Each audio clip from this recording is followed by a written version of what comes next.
A tragic night out. Charles, 24, wanted so badly to impress Justina, 19, but in one reckless moment, he cut both of their lives devastatingly short. Just after 4 p.m. on August 14th, 2003, one of the biggest power outages in the U.S. history brought the sweltering summer day to a complete standstill. Up and down the northeast and southern Canada, and as far as Michigan, computers stopped humming, lights went out, and a noisy world suddenly became eerily silent. Some New Yorkers would say the dark night that followed was one of the scariest since September 11th, 2001. But Charles Kramer, 24, of Staten Island, might have told you it was the most romantic. After all, as thousands took to the sidewalks, hanging out with neighbors they'd never met and wondering when the lights would come back on, Charles first laid eyes on Justine Perugini, 19, the lively, bright-eyed brunette who would consume his attention throughout the fall. But unlike thousands of others who met during the blackout and vividly remember every weird moment of it, Charles and Justina are no longer here to tell their story. A tragic tale that began on the darkest of nights. Fateful meeting. Charles, a carpenter who renovated skyscrapers, got out of work as usual that day around 3 p.m. and was one of the lucky ones who beat the blackout home. But there was little to do when he got there. He couldn't watch TV. It was too hot to shoot hoops with his young niece and nephew, as he often did. So as the sun went down, he joined two of his guy friends for a bike ride around Midland Beach, the Staten Island neighborhood where they had all grown up.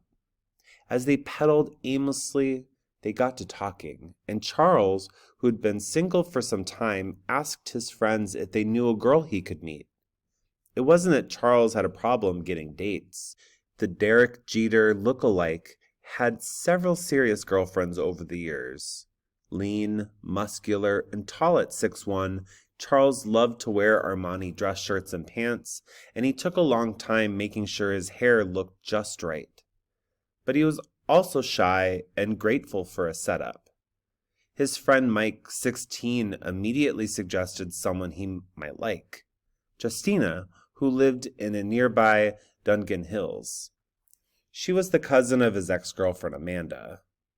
Justina was known for her hip, J-Lo-ish style. She lived in cute Nautica sweatsuits and big flashy jewelry. She was easily one of the most fun girls to be around, says her friend Desiree, 20.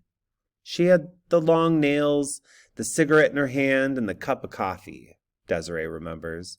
She was always making a joke or telling you some outrageous story. A tireless storyteller, Justina would hold court on the front steps of her family's 2-story home, entertaining her friends with gossip about who was dating whom, or cracking them up with wicked one-liners about teachers at school. She was the show, says her friend Gabrielle, 18. So it was no surprise that on a night with very little else to entertain them, the trio of guys headed to Perugini's house, where they found Justina and a friend of hers hanging out on the stoop. The group sat on the steps late into the night, chatting and laughing. Justina could do hilarious imitations. And as usual, Charles didn't say much, but he talked about Justina the whole ride home. In many ways, the two were nothing alike. He'd dropped out of school. With his mother's prodding, he eventually got a GED.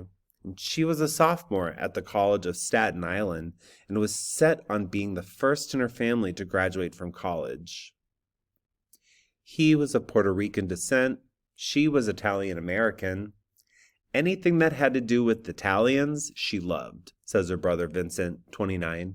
The Godfather, Scarface, Casino. She liked that genre of movies. She loved the action. And then, of course, she was one of the most outgoing girls in the neighborhood. And he was reserved around new people. But they did have some things in common. One of the most crucial being that, unlike many of their friends, neither drank or did drugs. Unrequited Love. Throughout the fall, Charles and Justina spoke on the phone and spent a few more evenings on her stoop with their friends. Charles was hesitant about making a move, but all he did was talk about her, says Mario, 24, one of his closest friends. He would say over and over, "Mario, this girl is so nice." The problem was, Charles didn't seem to be getting anywhere. Until a chilly Saturday in November when he showed up at her house in a new car. Okay, so he didn't actually own the sleek white Nissan. It belonged to Mario. But he was saving up for one just like it, and when Justina and her cousin asked if it was his, he jumped at the chance to impress them. "Yes," he said winningly. "I just bought it." His friends now say that Charles had talked about buying that car almost as much as he had talked about Justina. And if you knew him, it made sense that he liked fast cars. Charles had an adventurous side. He taught himself to snowboard, played paintball, and rode all-terrain vehicles. Despite his limited income, he and his friends would take off to Florida or the Bahamas looking for fun. Another thing about Charles, one that his friends still have a hard time believing, is that he had a seriously bad driving record. According to the New York Department of Motor Vehicles, he'd been convicted 3 times for moving violations, and his license had been suspended 6 times and was revoked in 1999 for driving without an insurance. The car didn't immediately win Justina over. "I think he's cute, but he's too shy," Mario recalls her saying later. But by Monday, there were signs that she might be starting to like him back. She started talking to her friend Megan about him outside the school cafeteria that morning, and then brought him up again to another friend. She was saying, "I'm interested in him. What should I do? Should I go out with him? Should I call him?" says Vanessa, 20. And when Justina got home, she did just that. She called him and said, "I'm so happy I met you," says Mario. He was hanging out with Charles at the time, and she told her mother she was going out for a drive in a friend's new car. Final ride. After dinner with her family, Justina did her hair, put on makeup, and changed into one of her trademark sweatsuits. She hung out on the porch, talking on the phone as she waited for Charles. "I'm leaving," she yelled out to her mother as he pulled up. It was their first date if you asked his friends, or a just friends thing if you asked hers. "If she was really interested in him, I would have met him," says her mother, Donna. But either way, it was going well at 11:40 p.m. when Justina's friend Gabrielle called her to say, as he often did, and asked if she was having fun. She didn't skip a beat. "Yeah," she told him, and she was. No one knows exactly where they were headed, but at 11:46 p.m., they were speeding down Highland Boulevard, the wide, busy main drag.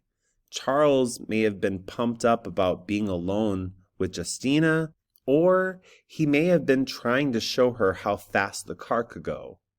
He might even have been racing another driver. There were 2 other 350Zs on the road as well, according to the police. Only one thing is for sure. As he approached a red light at the intersection of Lincoln Avenue, he floored it, blasting through at 90 miles an hour just as it turned green. Of course, the perfect timing of a near miss like this one could have impressed a girl if it didn't terrify her. But Charles wouldn't even have had the chance to catch Justina's reaction. Just past the intersection, he hit a dip, and because he was driving so fast, he lost all control of the car. The chassis slammed into the dip with a deafening crash. Sparks flew as the car spun out and went careening across 2 lanes. After spinning around until it was facing the traffic it had just passed, it crashed into a telephone pole. The force sent bumpers, seats, and pieces of carpet flying through the air, landing as far as 100 feet away. And it twisted the car so tightly around the pole that the front and rear tires were actually touching. Justina died on impact. The passenger compartment was smashed so badly that it was all but obliterated. Charles was still alive, pinned inside the car. A rescue team worked for more than 20 minutes, prying his legs from the twisted steel, and then rushed him to the hospital. He had broken his cervical spine and split his diaphragm and right kidney. He died 4 hours later. Bitter feelings. Now, after 5 months, friends and family are still trying to cope with the pain. Vincent has instinctively picked up the phone countless times to call his sister since the accident, but he's never once picked up the phone to call Charles's family. He's still too angry. She was 19, and everything was falling into place for that kid, he says. And then somebody came along and ended her future, stopped it right there. But the fact is that 2 promising young people died that night. We all make bad judgments, but we don't die from them, says Charles's sister, Lori, 32. Unfortunately, he did, and she died with him.